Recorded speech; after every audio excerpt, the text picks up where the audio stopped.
but also to thank you for coming on behalf of Project Humanities. I'm Neil Lester, I direct Project Humanities. That really doesn't mean much because I can't direct if people aren't here to participate in the direction. We have been very fortunate to have started about 2 years ago and are growing strong. We've got, it's a university initiative across all campuses of ASU and beyond. And as we continue to grow, we continue to find more people like you coming from diverse backgrounds, diverse perspectives, trying to sort of figure out what's going on in the world, how does it matter, and how can we get people to come together to talk, to listen, and to connect. You may see some of the people wearing t-shirts tonight. If you're wearing a t-shirt, would you stand? Shimmy, shimmy around a bit. Right, let everybody know some of our students are wearing shirts as well. Would you raise your hand? Our student interns, our volunteers, and others who are not wearing shirts are also wearing buttons. You too may wear a shirt or a button, and there's a way that you can get those. Some are asking, is this the Thanksgiving turkey hand? And I say, no, it's not. It's actually people coming together, and they may be running by staying, maybe running, but the point is that we can be as separate as the fingers, yet one has the hand in matters of progress. So we'd like for you to be part of that movement. That's what this is about. It's about movement. And tonight launches our spring 2013 discussion conversation on heroes, superheroes, and superhumans. Each semester that we have a series of kickoff events, we have a theme. And the idea is to promote humanities across disciplines, across professions, and across backgrounds. And as we talk about heroes, am I just really messing this up? Okay, okay. Heroes, superheroes, and superhumans, we want to complicate that, to look at it from teachers to veterans to comic books to the flaws of what it means to be human in a world that looks for, creates, and tries to understand everyday acts of doing humanities. Tonight we are excited to be co-hosting this with the Arizona chapter of Phi Beta Kappa. So those members, would you raise your hand? Yes, we're glad to have you here tonight. Kate Lehman, who is our contact person at the College of Liberal Arts and Sciences, was unable to be here, but I thank you for co-hosting the reception that comes after the conversation tonight. So something's going on with this, but I'm going to continue as if we don't really need it. All right? So let's get on with the show. I invite you to come to any of our events. I'll just use my outside voice. To come to any of our events. They're free, they're open to the public, and they range from conversations and discussions to lectures and performances and film screenings and discussions from now until Saturday, all in different venues across the valley and at different campuses. So this really is about collaboration and partnership. So we'd love to see you. We've got gifts that we're going to give out for people who are wearing shirts and you at the reception, and we'll explain what that is. But we want to get on with sort of what drove many of you here tonight, which I hope is the topic and our special guest. I'll introduce them and then sort of explain the format for the evening. This heroes, superheroes, and superhumans grew out of a theme last semester of are we losing our humanity? And that was a question that I think many people ask as we sort of look around at headlines and decide exactly how do we make sense of what seems so senseless. So it seemed that in those sort of raw moments of great loss and tragedy that we always find, or we often find, these sort of demonstrations of great selflessness, and out of which heroism often grows. Tonight we have two special guests, and I'll introduce them both, and then John Churchill will comment a little bit on his take on heroism, and then we'll have Vice Dean Nelson offer a response. They'll converse for a few minutes and then invite us into the conversation.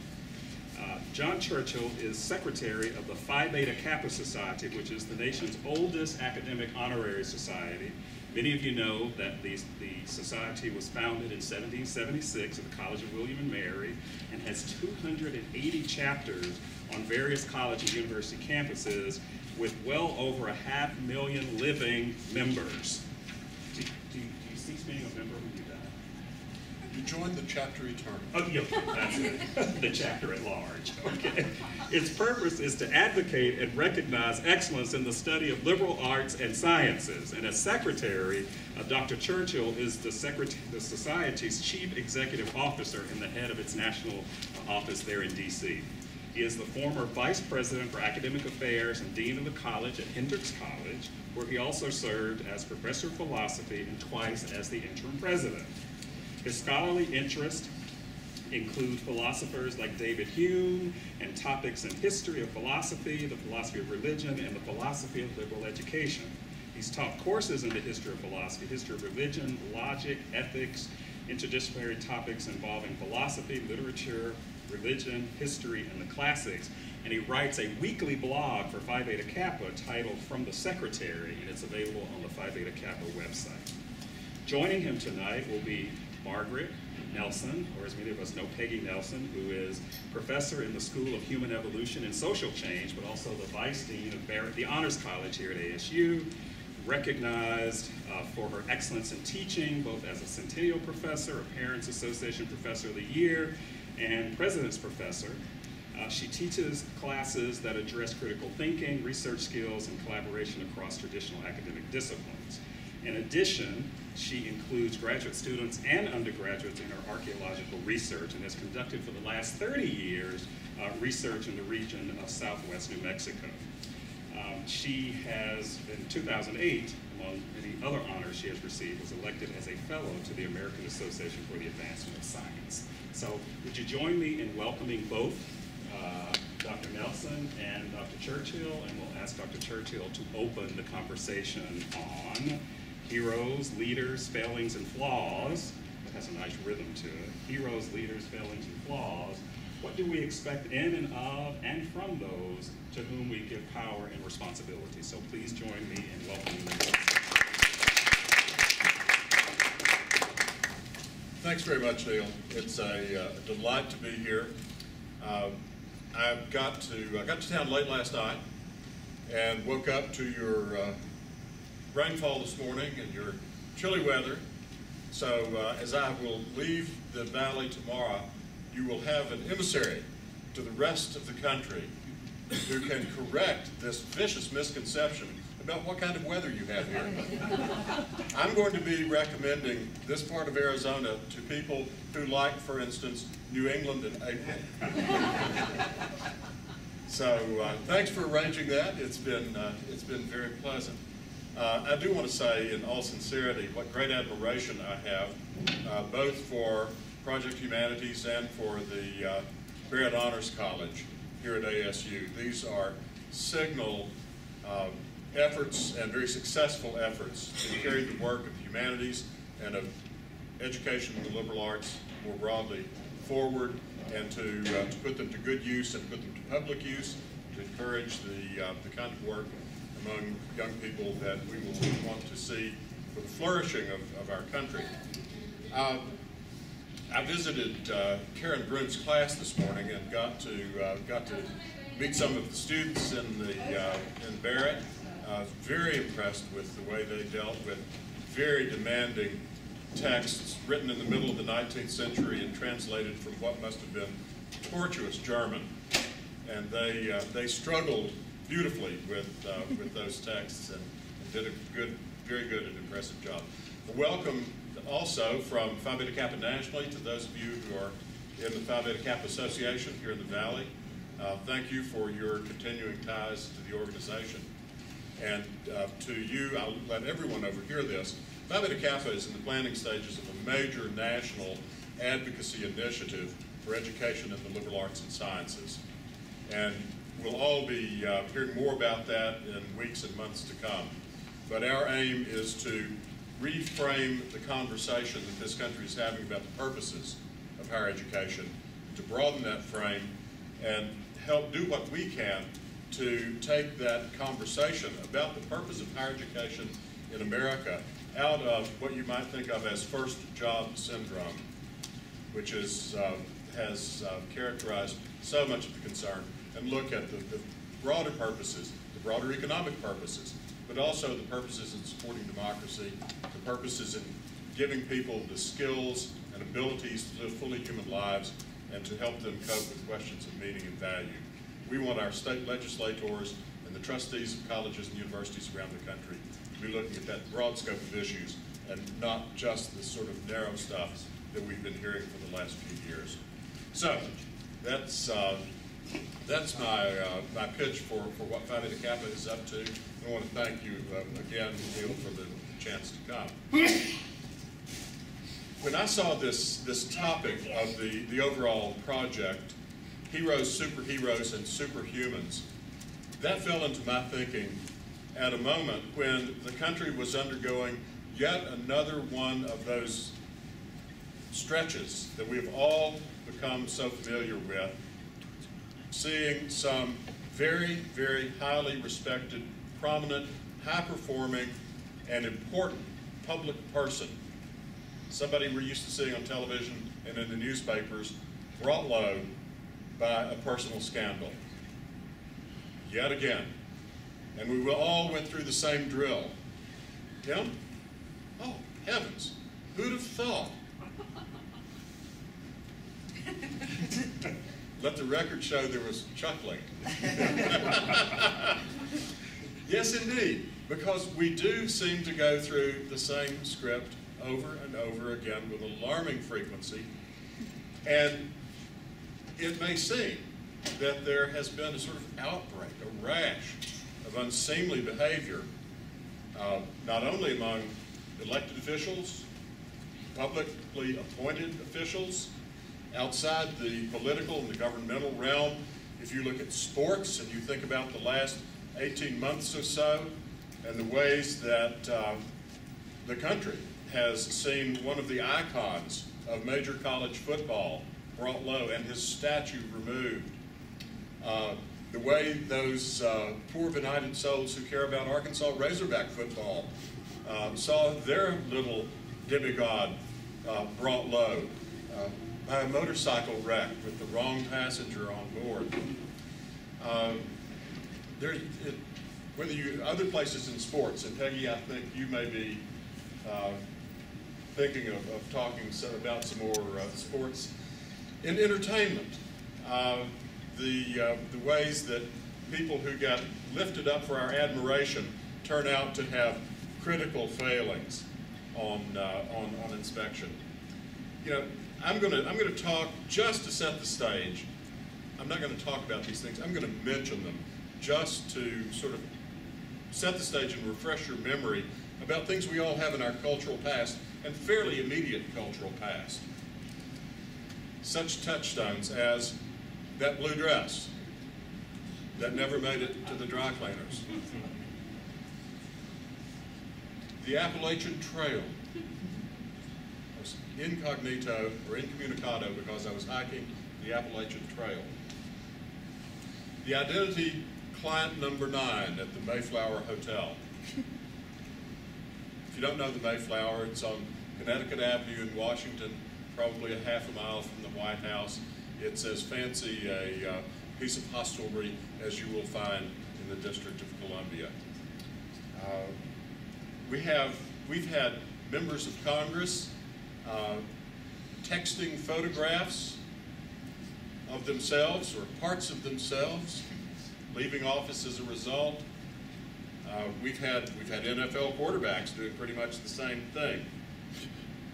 We've had very recently a biographer who got much too close to her subject matter, and that one turned out to spill over into a nexus of politically active people in Tampa and to other generals, or at least one. And who can forget the presidential candidate, he of the handsome hair, who had to abandon the presidential campaign in mid-go because of disclosures of parentage. Who could forget the U.S. Senator with the wide stance? Call that one? Well, I've got a wide stance, he said. This list goes on, and it goes back decades to a congressional aide. Some of you will remember the congressional aide who confessed that she didn't even know how to answer the telephone. There was that one. One that touches my own home state. Some of you will remember Fannie Fox, AKA the Argentine firecracker. And the embarrassing appearances on a stage, was it in Boston, by the then chair of the House Ways and Means Committee. Fiddle and Faddle, Lucy Mercer, on it goes, way back, way back. And as you go further back, you find less material, and we wonder, is that because less of this unseemly behavior was going on? Was it because there was less attention paid to the capacity of the powerful to exploit the less powerful? Was it because there was a zone of privacy? Was there an appropriate zone of privacy that has now been breached? And if that's the structure of the situation, where are the boundaries of that zone of privacy? Who sets them? How would they be enforced? And would they look different according to, is there one zone of privacy if you're a director of the CIA, another if you're the President of the United States, another if you're chair of Joint Chiefs of Staff, another if you're only chair of the House Ways and Means Committee, another if you're the governor of New York? What is this zone? Is such a concept even workable? It keeps going back. Some of you all may have read John Meacham's really quite good biography of Thomas Jefferson that has gotten some heat for being too light on Jefferson about the Sally Hemings relationship. What should we be saying about Jefferson and that? Do we take the sorts of social and moral attitudes that we would apply to a contemporary such activity, take it back 200 years? Is that an anachronism? Was Lincoln gay? There are those who claim he was. Does it matter? Who cares? Was Alexander the Great? Now, there's a category problem. There's a real serious category problem. But what I would like to do, after now dragging you through this memory lane, is to talk a bit about, is to make some suggestions about how to understand the ways in which we are prone to respond to them. At this point, I'm grateful for your earlier chuckle, because your chuckle, I think, was very revealing. What I'm going to suggest to you is that these events, when they happen, when they drop in the news and we become aware, oh my God, he's done what? These events fall into not a neutral territory at all, but they fall into a very powerfully tugged upon field of force. I should say field of forces. I want to propose to you that there are multiple tugs of tension cutting in different directions on different lines of force in this field into which these events fall into our consciousness. And I'm going to offer you some ways of considering what some of those fields of force might be. Nothing very much depends on this being an exhaustive list, a list in which the different entries are clearly distinguishable from each other, or even on its being a very good list, though I think it has items of interest in it. What I want to suggest to you is a couple of things. One, that this is not neutral ground in our cultural awareness into which these things fall, and it is a ground characterized, and rightly characterized, by tension, and multiple tensions. What am I talking about? Well,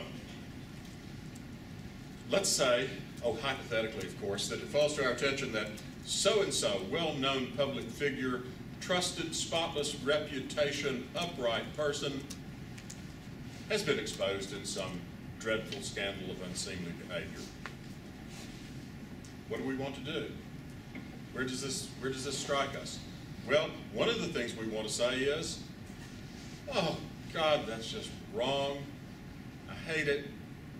He screwed up. That's just bad.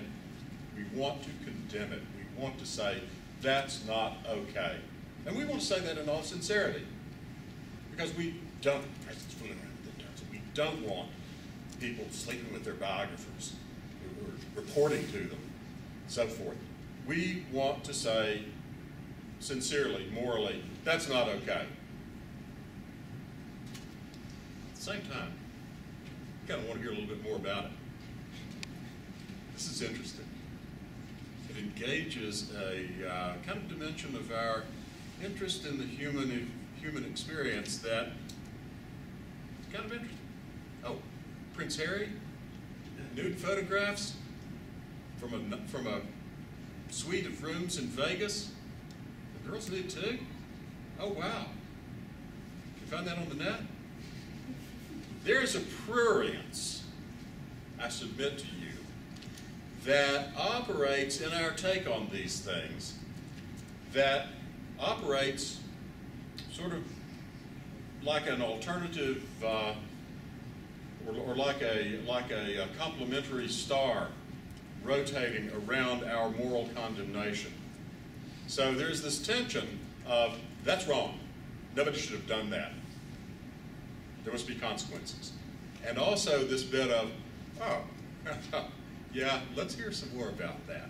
And if we fail to acknowledge that that second piece is there, we're not explaining why it is that these things grab the headlines and they stay in the headlines for so long, and the details become so juicy, and the innuendo becomes such a drumbeat.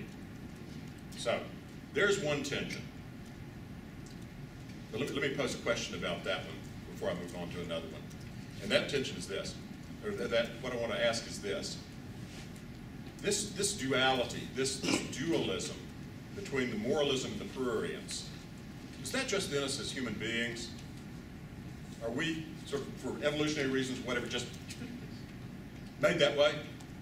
Or is there something peculiar about the history of the cultural forces that have landed us here in the early 21st century that has produced that ambivalence and that tension? And what difference would it make? Which of those things were true? Here's another source of tension, the real and the fake. We want the real. We want reality. Tom Hooper, the director of Les Mis, let Russell Crowe go on screen singing in his own voice because he wanted reality. And if you've seen the movie and heard Russell Crowe's voice, you know there was some compromise made. And yet we also want the quality, the polish, that is only attainable if it's a little bit fake. So Beyonce turns up at the inauguration to, right? And she gets discovered, what, within hours. She lip-synced it. And then Aretha Franklin weighs in. And Aretha had actually belted out, what was it, America the Beautiful? Something, at Obama's first inauguration, with that great hat on. Right? And did she condemn Beyonce? No. She said, I wouldn't have done it, but I might do it in the future. So there's this, is it real, is it fake? Remember Milli Vanilli? Some of us would, right? My kids loved Milli Vanilli, but oh, it was all fake. Crash. Fakery extends to the extent that you don't know these days who's real. Manti Te'o. Know the case? Notre Dame football player. Girlfriend died. Big story, sad stuff. Girlfriend never existed. Girlfriend was a online personality trumped up by somebody else. Was he in on it? Does it matter? The real and the fake. Fair play versus cheating. Doping scandals in baseball and cycling. We want fair play, and yet we demand the level of performance. Remember the steroids era in baseball? People loved all those home runs. Another one, another tension. Egalitarian leveling versus our hunger for heroes. We do seem to want to have heroes. We do seem to want to elevate particular individuals above the rest of us and point to them, aspire to their standing. We crave them, yet we also want to pull them down. I was in Arkansas in 1978 when Bill Clinton was elected governor. He had senior advisors with beards, and his hair was a little long, and his wife went by the last name Rodham, not Clinton. People said, you know, he needs to be taken down a notch, taught a little lesson. And enough people thought that, he was defeated. Of course, he came back, and you know the rest. But that leveling pull that is in tension with our need to elevate heroes. We also demand that our elected officials have enough power to put things right.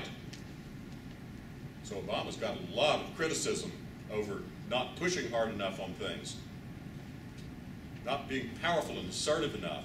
But on the other hand, we don't want people to have so much power that they might do something we wouldn't approve of. So there's this demand for power versus its distrust. We expect perfection. We also expect it to lapse. And finally, in this, we want sincerity. We want sincerity in ourselves. We want to be able to overcome these tensions and to come to settled assessments. What he did was wrong. What he did was worse. What she did was all right and excusable. We want to come to closure on these things. And yet, if we're realistic about the field of attitudes and considerations into which they fall, we'll have to admit that we can't get it. So what we need instead of closure is a good set of tools to help us get clearer and clearer about what matters and what doesn't matter when these things happen. Where are we going to look for tools? Well, you can read John Stuart Mill and look at utilitarianism and see what good that did. And it might do some. You could immerse yourself in Immanuel Kant and see what the categorical imperative and universalization of moral maxims could do for some of these things. Or you might have real fun and start with Dante. Very briefly, before turning things over to Peggy, let me just say what you might find in Dante. You might find an amalgam of moral perspective that's partly medieval feudalism, partly traditional Christian virtues, and more than a little overlay of Aristotelianism. You might find a structure of hell, an actual geography of hell, that reflected the difference between transgressions that were just lapses in the restraint of appetite. And by the way, in Dante, it takes only one failure of appetite to balance 3 different excesses. But anyway, the top layer, just lapses of appetite. Then offenses that corrupt reason in the surface of those lapses. That's worse. Then toward the bottom, not just lapses of appetite and not just the corruption of reason, but betrayals. Cases in which someone has wronged someone else to whom they owed loyalty or more. So what would happen if you start sorting through those cases, the blue dress case, the Appalachian Trail case, the wrecked car at the end of the driveway case, the Fanny Fox case? Where is it just lapse? Where is it a deeper corruption that touches the human essence? And where is it actual betrayal? That might be a start. I suspect what we want out of this is not closure so that we can put all these things in pigeonholes, but reasoned ways of sorting them, continuing to see how our intuitions can be turned into reasoned judgments about them.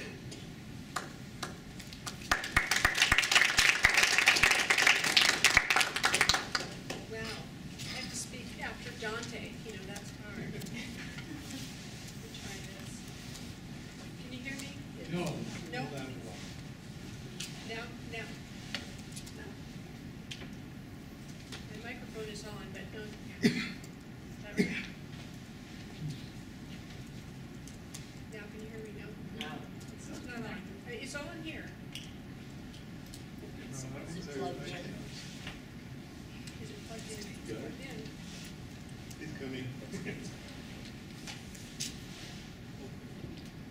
Is it working now? No. Okay, I'm going to speak loudly then. I have one of those coach's voices, so I can speak loudly. As I said, following Dante, that you didn't tell me you were going to do Dante, and then I was going to have to comment on that. But John and I met on email and then by phone and talked a little bit about this, so I was aware of the kinds of things that he was going to say, and then reflected on how my own knowledge and experience, where it brings me and some of the points that he's raising. John mentions that we need tools to clarify what matters. What is it that matters to us about heroes, superheroes, superhumans? And I wanted to raise two questions for discussion among all of us about that. And my questions come really from a sense that I have that getting to what matters it may come from Dante, it may come from other philosophical sources, but I think it also comes from a little bit of self-reflection and self-criticism. It is we, after all, who define what a hero is. Hero isn't just an innate category that sits out there. It is we who, in our own cultural history, cultural traditions, have defined what a hero is. It is we who reiterate what a hero is. What do we consider to be superhuman? What makes something go from being human to being superhuman? So I would say that we have to ask ourselves, then what constitutes what I would call an unreality? So if being human is a reality, maybe being superhuman is an unreality. And where does hero fall in there? Is hero human or is hero superhuman? And what does that then mean for our values? So let me give you some examples that in talking to John came to my mind from my own experience. Here's a question. I have a lot of experience, for example, in the cycling community, the sort of Tour de France road bike cycling community.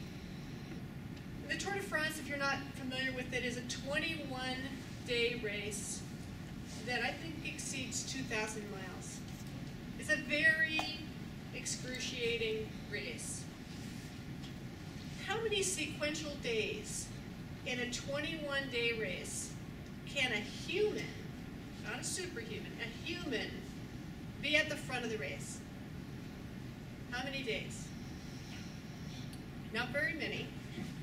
Because it's a physiological reality that as you work hard in those races, the ability of your blood to hold oxygen declines and it stays depressed into the next day and into the next day unless you do what they call resting, which is riding the 100 miles but sitting in the back of the peloton, in the back of the pack. So how is it that people then do finish 8 days out of 21 in front of the pack?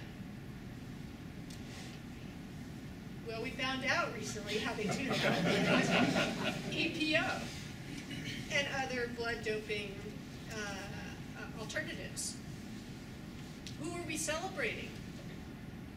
We're celebrating the person who has the most days in the front of the pack. So we are setting up the expectation that there will be doping. Is that okay with us? We can ask ourselves, it might be okay with us. It may be okay for heroes to be superhuman, not human. Is that what we want? Ask ourselves, do we want our heroes to be superhuman or do we want them to be human? And I'm going to talk in a minute about why that matters, a tension that John made me think about. Secondly, home runs.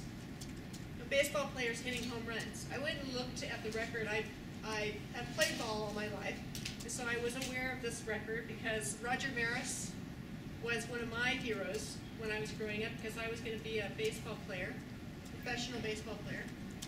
Didn't turn out so well, but that was my goal, and he was my hero and had his poster up on my wall. Well, in 1961, he hit 61 home runs. That is one more home run than was hit 34 years before. So over the period of 34 years it took to add one home run to Babe Ruth's record.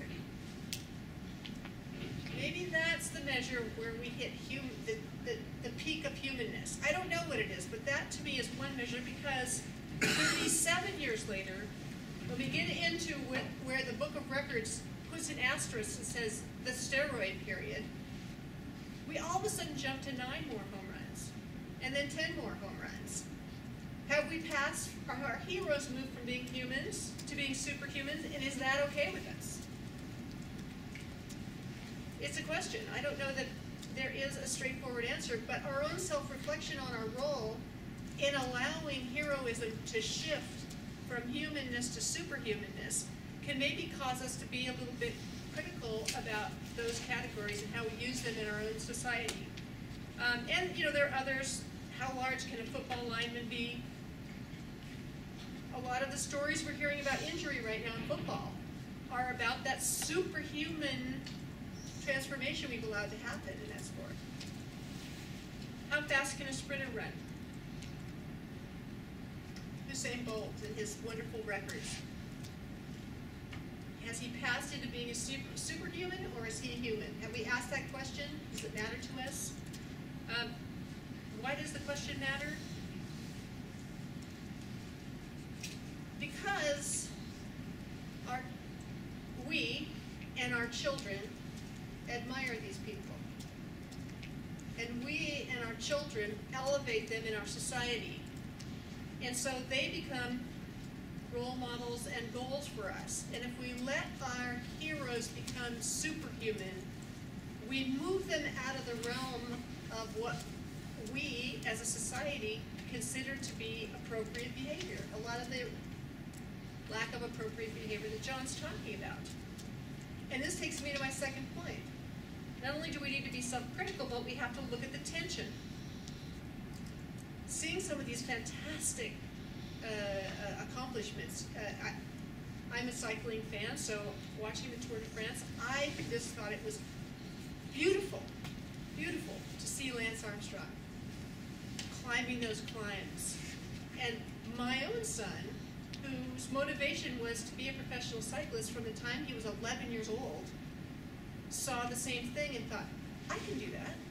I can be that. So it's very motivational. It got him involved in cycling, and all of that was fantastic. And if kids get involved in baseball, that's wonderful. In soccer, in various kinds of sports, it's a wonderful motivation. So there's a tension. Heroes provide motivation, but superhuman heroes create unrealistic levels of expectation for young people. You can be Lance Armstrong if you work hard, if you train long, if you remain in good shape, if you think and get smart about your sport, and oh, by the way, if you take EPO. But no one told these kids, oh, and by the way, you have to take EPO, because we hide that. So my reference is sports, because a lot of my experience comes from sports, but I think this matters in all areas. Again, going back to that original question. Are our heroes humans or superhumans? And to what extent does that matter to us? It may not matter. It's very magical. Science fiction movies, you know, one of the things for me when I go to a science fiction movie, I come out thinking, wow, that was magical, that was really fun. And the same thing when you see superhuman accomplishments. That was magical. I love that. That's motivating. I'm going to go out and run every day now, because that was fantastic seeing Bolt run like that. I'm going to run too. And so it motivates me to get out and do things. It's exciting and magical. I want to watch him when he runs next time. I'm going to find out when he's going to be on TV, and I'm going to watch it. At the same time, I need to make sure that the way in which that hero experience is occurring is one that's realistic for my life, my community's life, my children's lives, and so on. So that's my response, John. You motivated me to think all those things. So you're my hero in this.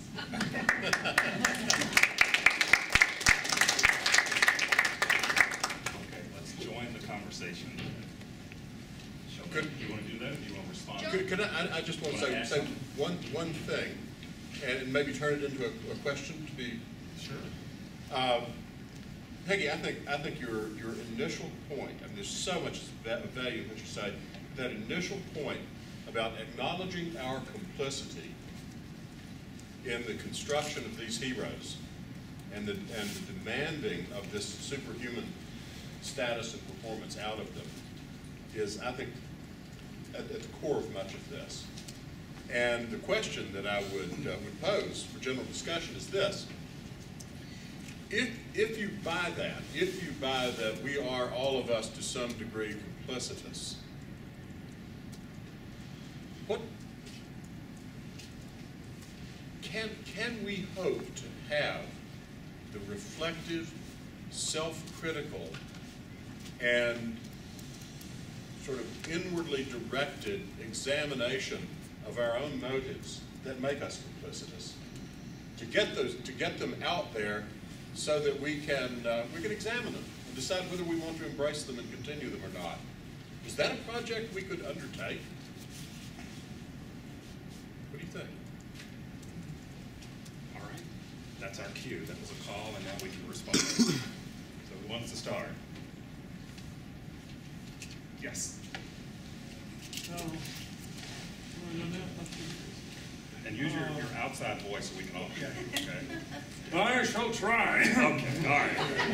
Good. Stand up. Yes, That's that too may much. help. That's too much. Responding in turn, I think Peggy, if I may be familiar, Peggy's, I think, was right on the mark as far as sports goes, because children are the ones who look to sports heroes, I think, more. We want them to be able to aspire to the same thing. And if secretly it's impossible, we don't want them to aspire to become drug users or secret drug users or anything like that. So I think integrity is absolutely essential in professional sports. And I don't know what went wrong in the system. Well, I have an idea what went wrong in the system. But I'm not going to comment on it because I don't care that much about sports. One case that you didn't, John didn't mention, was celebrities. We have lots of perpetual scandals with celebrities, like Charlie Sheen last year, I think it was.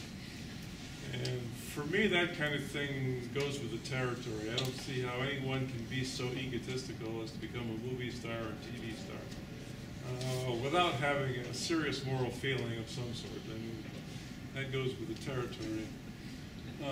So that doesn't bother me so much. I'm not sure why it bothers me so much when politicians, perhaps it's the hypocrisy of it or something, because they always put themselves forward as great moral leaders and so on. When you discover that they're not, it's sort of crushing. Yeah, so that's my three takes on those three cases, three categories. I'll go ahead and say that I think that the difference with when you're talking about political leaders is that, like you said, because we do hope for some kind of moral compass in the people that are making decisions, whereas celebrities are really of no consequence, or mostly should be of no consequence. But yeah, what was I going to say? And so when it comes down to, we can see why we have those expectations of political leaders, but of celebrities, I mean, it kind of goes back to what Mr. Churchill was saying, whether it's just part of human development that we develop and have a need to put people on a pedestal, or need to have a hero. And so I'd like to popcorn that out there. You mean so everyday people? Because I think one of you said we make them the heroes, and heroes don't make themselves. Yeah, I wanted to comment on what you're both saying. With political leaders, maybe the leaders, one, we're consciously aware that we're choosing them. So it's our fault in a way if we made a bad choice. And secondly, their effect on our lives is more obvious to us because of the policy and law and so on. But sports heroes, which you may not care about, or actors or public entertainers, have a tremendous influence on our life. It's just that we're not so much aware of that influence. They have a tremendous influence on youth culture, and we also don't choose them, we think. But of course we choose them. Right? We choose to pick particular sports heroes at particular levels of accomplishment. How many of the home run, if you're a sports person at all, how many of the home run champions do you know? I'm a sports person, I know them all. How many of the people who are really solid shortstops do I know? Nobody. It's just, you know, you look for a certain level of accomplishment. So we are picking. Just as we're picking political leaders, we're picking these people. We're elevating because of what we want a hero to be. And that makes a difference in our culture, in our community. Just. Is there a ranking of heroes and heroism? Because it used to be that the military hero was the hero. And he had to do great military exploits. Then all of a sudden now we have heroes in sports and heroes in the community and all that. And the military hero has kind of shrunk into an important ideas. Yeah, I'll go you one. I'll see that and raise you. Okay. I think something very strange has happened to the American public attitude toward the military hero. What we have now is the military hero as victim. Think of all of the ways in which the public presentation of veterans returning from these wars in Asia is portrayed as they have served us, they are suffering, they need our help, they need our care, they need our respect. It's what they need from us, not what we can be inspired. Well, it is secondarily how we can be inspired, but it's inspiration rooted through a very different kind of structure than that traditional thing. That's very interesting. And one of the things that this country has not come to terms with is the long-term consequences of the concept of the volunteer army. And you know, I don't even know how I want to think my way through that yet. But it's clear to me that it's involved in this phenomenon that I think you so rightly point out. And you know, and it's not. You could argue that it's not just this generation. The nature of the Vietnam Memorial speaks to the same kind of shift. In fact, the Korean War Memorial. Contrast the Korean War Memorial. I'm sorry, I live in D.C. The Korean War Memorial is a bunch of guys out on patrol, kind of lost. Very different message from that rather Teutonic, grandiose World War II memorial that's a few hundred yards away on the wall with the laurel wreaths and the columns and stuff. There's been a big shift, and you can see it in the monuments. Yeah. Is that partly because of the guilt? The fact that there's a lot of people in this country that don't believe we were doing the right thing to begin with. You know, I know I grew up in the Vietnam era, and there was a, you know, the Vietnam veteran was treated much differently than the World War II veteran when he came back, because there was not the same, I don't know what you'd call it, passion or desire to be there in the first place, or that was necessary. Yeah, World War II arguably was our last existential war. That is to say, in which it seemed that the survival of the country might be at stake. Maybe there's a difference. Yes.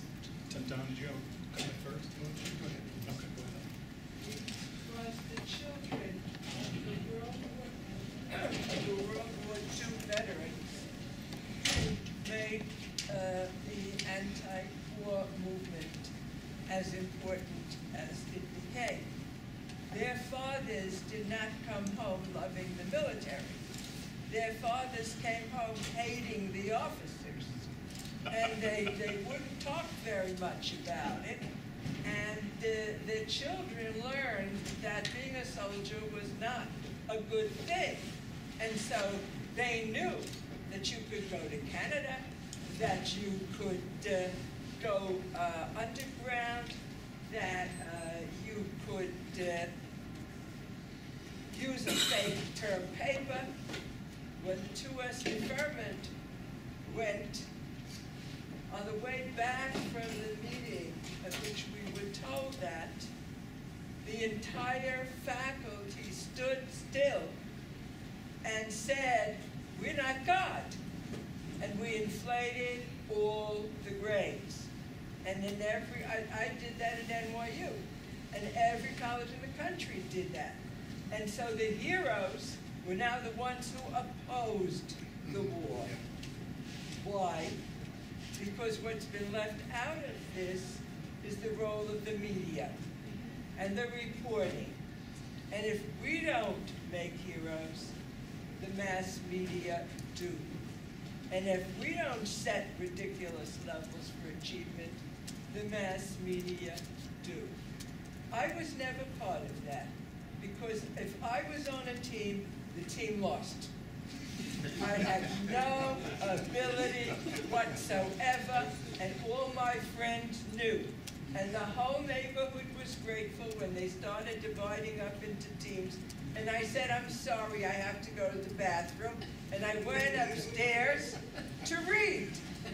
So I became the professor. You know, it wasn't such a bad thing that happened to me. But it is the media that tells us what's wonderful and what's not wonderful. We choose whether we'll read the sports section or put it, you know, for the puppy training. It's our choice, but it's there.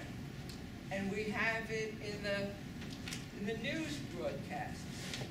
I move away from that channel when the sports broadcasts come on, but there are other people who wait for that. A lot of people, especially in Arizona. Arizona was once sports and parties at ASU. Maybe you wonder where the parties are, what happened to that. We want to get in on it too. But it was at one time. So. I just wanted to say, I wanted to clarify, I'm actually not condemning sport. No, I know you're not. For this. I am, but you're not. Yeah. and partly it's because sports is a more obvious problem. But it's not that sports is the only place where there's a problem.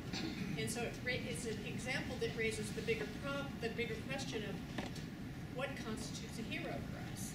And that we play an important role in deciding what a hero is, and then ask ourselves not only how we play that role, but then how it affects our community. If we don't ask those questions, we don't move forward. It seems like we're talking about one type of hero, because I'm wondering where's that fine line between sort of heroes and role models? Because nobody asks to be a hero necessarily, as you said. People make their heroes, but I also wonder about those sort of everyday heroes, where somebody becomes, I think you call it in that sort of unexpected, unpredicted, unscripted way, where someone throws his or her body over someone to protect somebody else, and that becomes a heroic act. And that's the image that we have. We don't really know that person. So heroes or heroism becomes a performance of sorts, because we can only see what's staged before us or what we want to see in that sort of willing suspension of disbelief. How does that fit, that model? That's not about the celebrities, but we hear about it through the media, that someone dove over his girlfriend to save her from the Aurora shooting, and he becomes a hero. So how does that fit this mix of the flawed, the heroism, the superhuman, in those unexpected ways, or maybe it's the same? So the role models, and then the heroism and sort of everyday aspects of that as performance. Let me take a crack at that. Because it's a big question. Yeah. I think you can have a role model all on your own. I might go home and say to my wife, I spent a couple of days in Arizona. I've got a new role model. It's Neil Lester. I might say, you know, I've watched this guy in action, studied how he does things.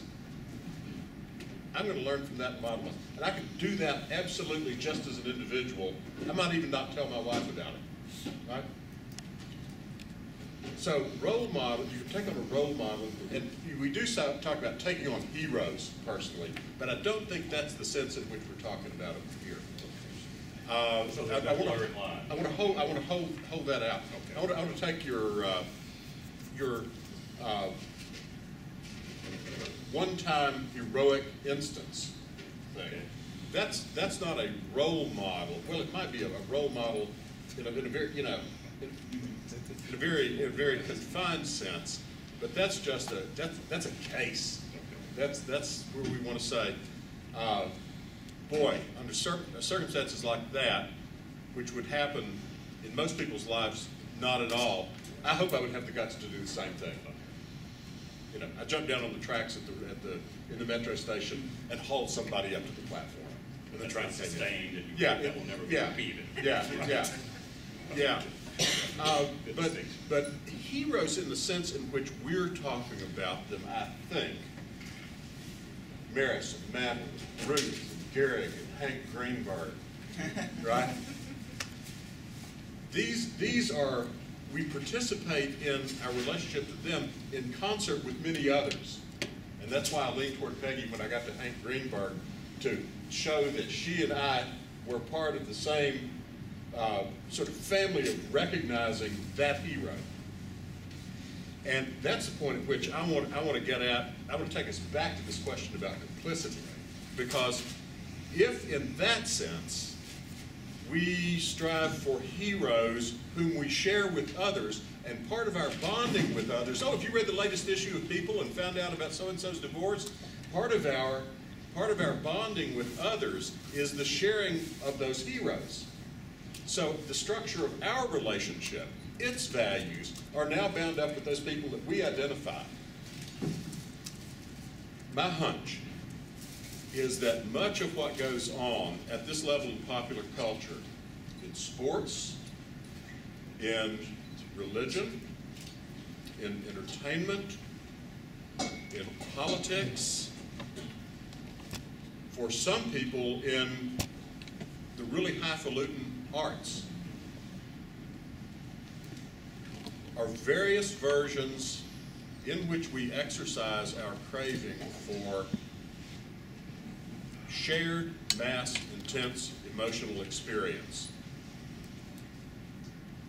Maybe it's going to the football game and hearing the fight song and that feeling, chills. Maybe it's belonging to a mega church that has 4,000 communicants under the roof every Sunday morning. Some guy ranting up front. Maybe it's going to a Rolling Stones concert and getting that sense that I'm at one with all these other people who are responding just as I am to this that I'm responding to. And all of that makes me think about Leni Riefenstahl's great film Olympiad about the 1936 Olympics. That is an exploration, actually from the inside, of just that need, craving, inclination. And the elevation of heroes is part of that. And I worry that as long as we are captivated by the various versions of that need for shared intense emotional experience, we will be stymied in our attempt to be genuinely self-critical about our complicity in these things. That's the deep worry for me. Can I talk loud enough? Can you hear me? Do you understand that? I was trying to think of that wonderful shirt. okay. I was trying to think of some Arizona heroes. I could think of 6 of them, and I have extremely ambivalent feelings about all of them. The 6 that I thought about was Barry Bonds, who was an ASU, from ASU, Pat Tillman, who was from here, Frank Kush, who was originally, had all kinds of controversy and then later had a stadium named after him. More recently, Evan Meekum, Jan Brewer, Joe Arpaio, and Janet Napolitano. Janet Napolitano, that's a separate thing because she's no longer in Arizona. But for all, but I have extremely ambivalent feelings about all of these heroes, and I was wondering if this is just Arizona heroes or if all heroes are a little bit flawed.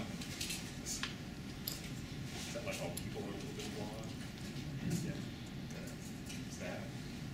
that I love that list. I think it is the sort of list that people, nowhere on your list is the person who threw their body over somebody. No, these were heroes, not role models. These are the people who you recognize because we have embraced them in our community. Whatever, yeah. Because we've embraced them in our community for something that they did.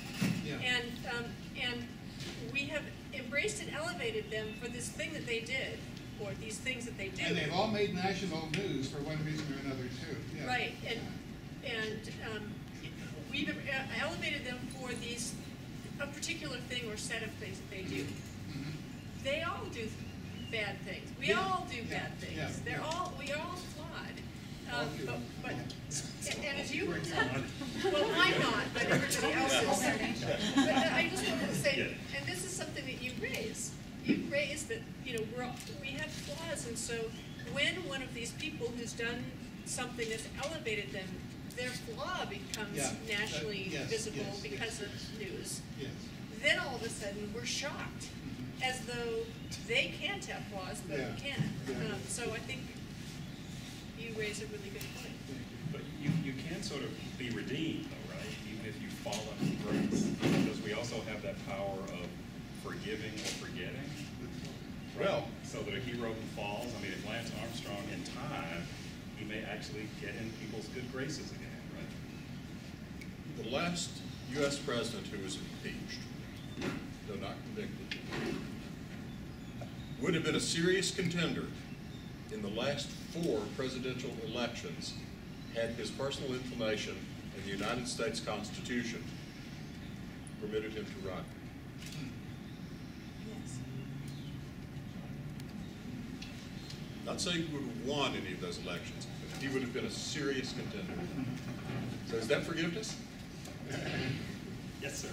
Dr. Churchill pointed out something that is really big thought in my mind, having been reminded by Ben Follet in his current series of novels in his writing. The mass hysteria that is created is something in the human psyche. And Ben Follet points out that this is where the youth in Germany came forward and was hypnotized by Hitler. And so this mass hysteria that happens in the sports arena is somewhat similar to that, unfortunately, in my mind. And it's something in the human psyche, I think. We go on and on in this country about the separation of church and state. What we have to be very grateful for is the separation of state and sport. Imagine all the passion of NCAA Division I BCS football and all the passion of the NFL and the NHL and the NBA and Major League Baseball redirected into the political arena. Now that's scary. That's really scary. It's interesting that you mentioned the separation of sport and state, though, because, I mean, that historically has been the case. There have been sports that have generated this kind of hysteria. I mean, when the Puritans took control in 17th century England during the English Civil War, what do? They shut down the theaters, and they shut down bear baiting, horse racing, all the major popular entertainment, because they had the potential to sort of incite this kind of mass, if not feeling, this kind of hysteria and excitement that could then be translated into seditious causes.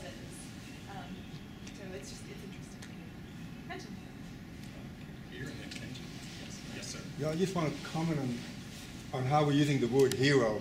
So, like we said before, originally it does come from sort of the military where you're risking your life, and also in civilians, like when someone is protecting someone.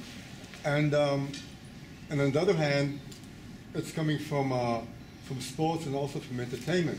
The entertainment part, in my mind, is kind of easy. We can just say that those people are either movie stars or celebrities, so they're not really heroes. The sports thing is sort of a little bit hazy, because those people are doing feats that, while they're not superhuman, they're really way at the very top of what a human can do, and they do take on some elements of being heroic, I guess. But that's just my Yeah, comment. I think your point's well taken. Maybe I'm there's trying to sort a it out. subset here that we need to talk about as celebrities rather than heroes. Yeah. Though then Peggy's earlier point about the shaping, particularly of youth popular culture, by celebrities. Yeah, that is good. I think that I would be reticent to say that popular culture, that people who are recognized for extreme feats in sports, say, or extreme accomplishment in popular culture, music or theater or whatever, they are the heroes of young people. They are the people that young people and older people elevate, and they do therefore shape our culture. And I would say that their accomplishments, as I said before, pass over from being human to being superhuman. They are superhuman because humans can't do some of these things that we elevate. We know that. At least they can't do it without EPO or steroids or whatever.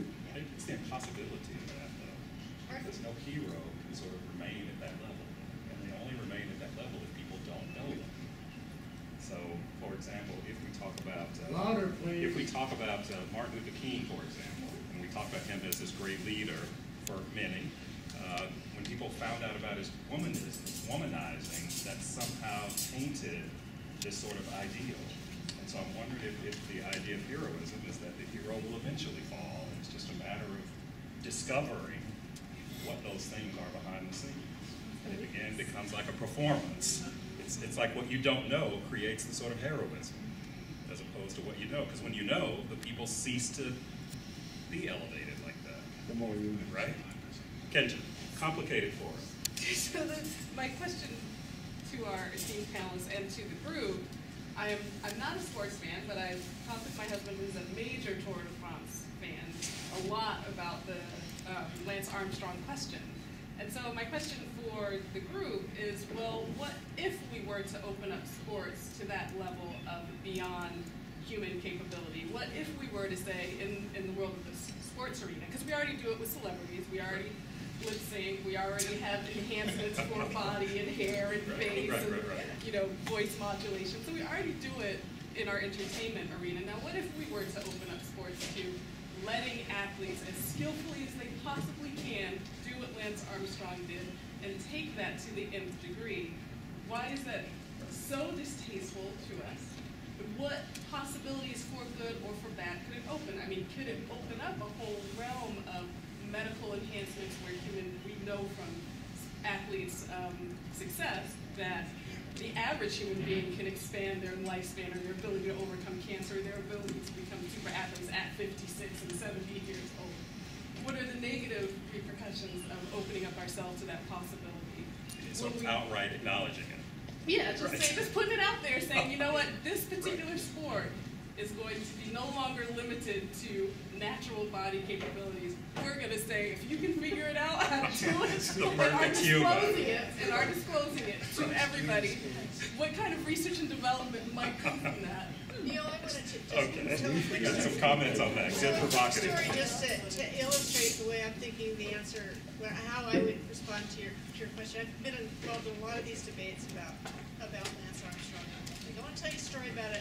There was a young woman who came here. She's Canadian, and she races for a team called Rona, which is a French team. And she came here to train in the Phoenix area because it's usually not like this weather. And women's cycling has a very low recognition in the United States. Not so much in other countries, but in the United States, very low. And there are a number of young girls, 14, 15, 16, who are racing, but very few, and they don't get seen in the races. This young woman came from France. She was 19 years old. And she kicked the rear end of just about every male amateur racer in Arizona. She was so much better than they were.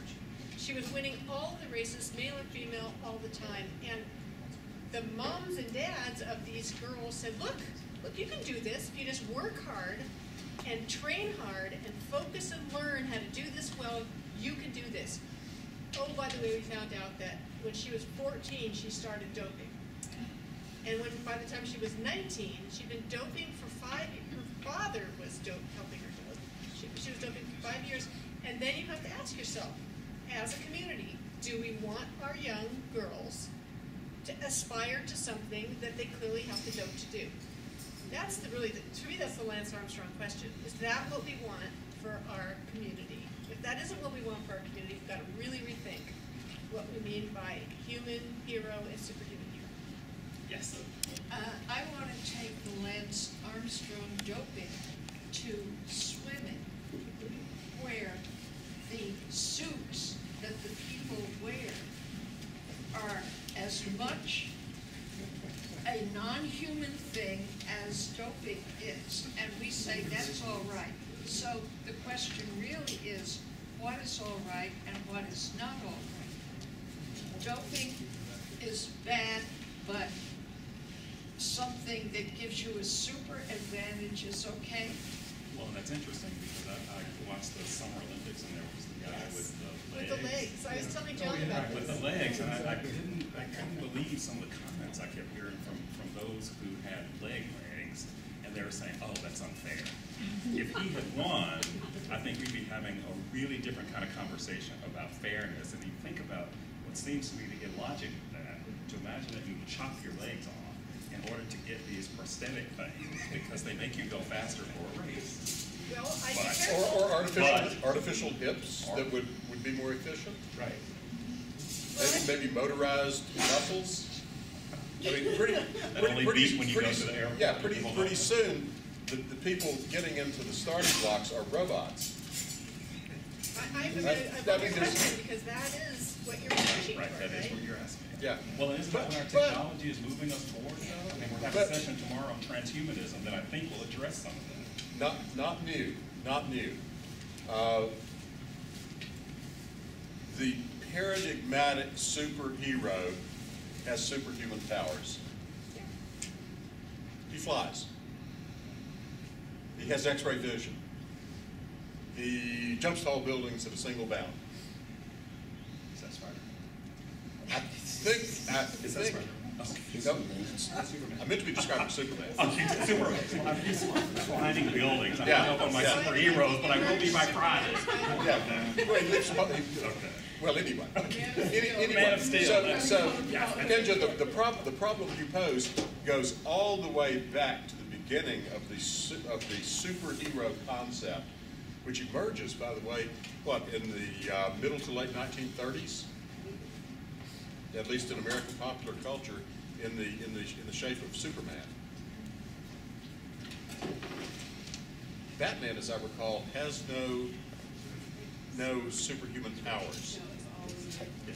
He's rich. He's rich. He's smart too. He buys all the stuff. Okay. He's also well, that's a different kind of power in superhuman. This isn't the Donald Trump superhuman. Yeah. Okay. Yes.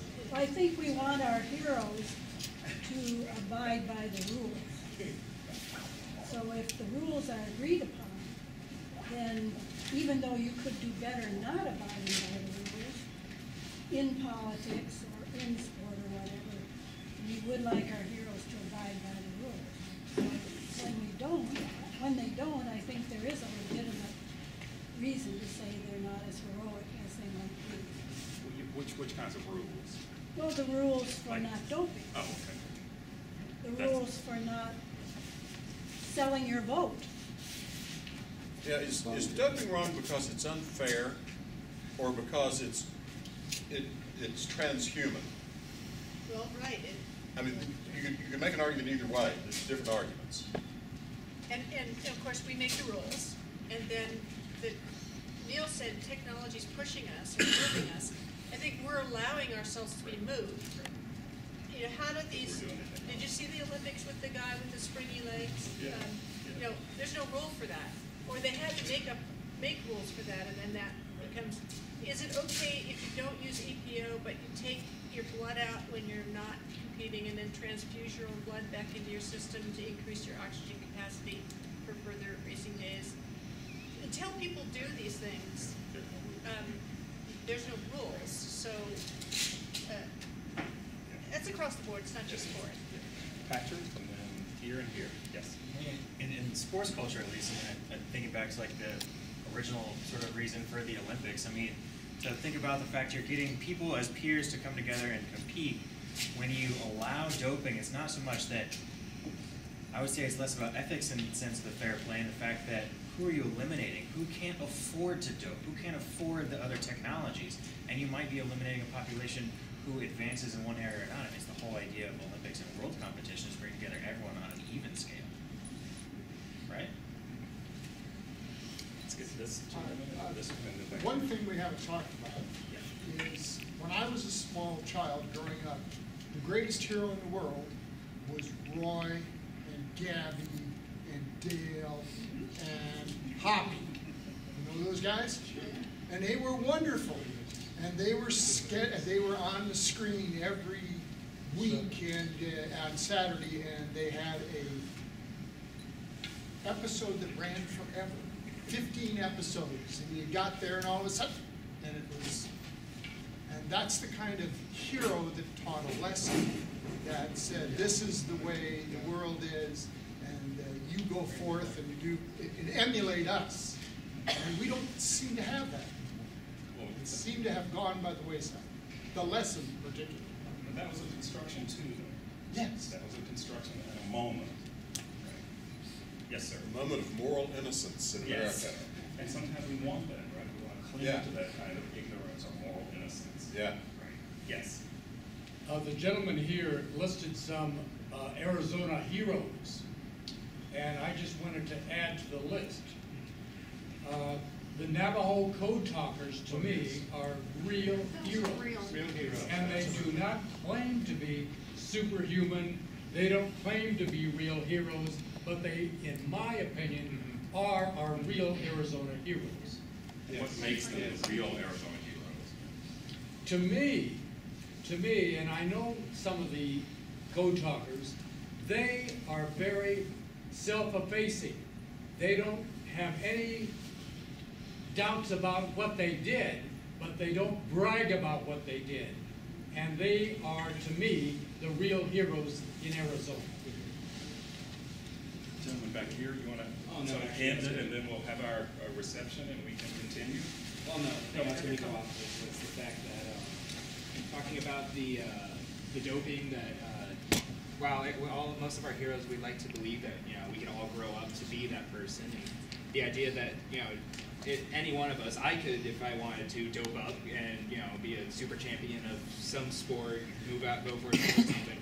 The idea that anybody that without working hard, I could move up to this level of heroism kind of defeats the purpose of having someone who can do these things that we can't, but who can push themselves to these limits to grow themselves in our in the public's eye. It kind of defeats the purpose of them being the ones who are dedicated enough to work for this goal, rather than some kid on the street who decided he could put it in his arm and move forward, move up to get the monetary advantages rather than working for a goal.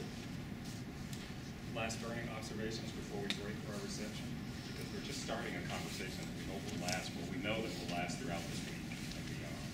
I have a last observation. Yes. It is that the idea of creating Project Humanities was brilliant. I think it's affecting the university in wonderful ways, and I think across the university we're really grateful to you, Neil, for moving this forward. So thanks.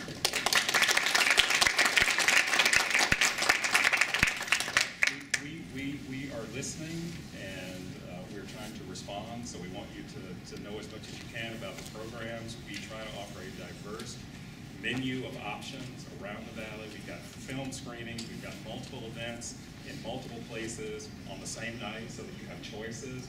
The Project Humanities cannot exist without you, so we'd like for you to look at our little bling table in the back, but more importantly, we want to thank you for coming, and also to get you to go to our Facebook page, and what else? We've got a little social media group that wants to say something. Yeah, absolutely. Actually, what we're going to be doing is we're going to have our Facebook page set up over here, and what we want to do is we want to give you guys the opportunity to get one of these awesome Project Humanities t-shirts. That only a few select people have in this room. right? So you'll become part of that selected group, and we'll actually take your picture of you either wearing the shirt or holding it up or however you want to do it, and we'll post those to our Facebook page. And then we're going to be doing this throughout Kickoff Week at all the different events, and asking our students to, go on the Facebook page and actually tag themselves in their pictures, so kind of increasing traffic that way. What we actually want to do tonight, though, is we're going to have, if you don't have a Facebook page, have you just sign your name on one of our cards, and we'll actually do a traditional raffle right here during the reception, so someone can actually win a $25 gift card here tonight. So we want to thank you for being here. And if you enjoyed anything that you heard tonight, and let's thank our guests too, Peggy.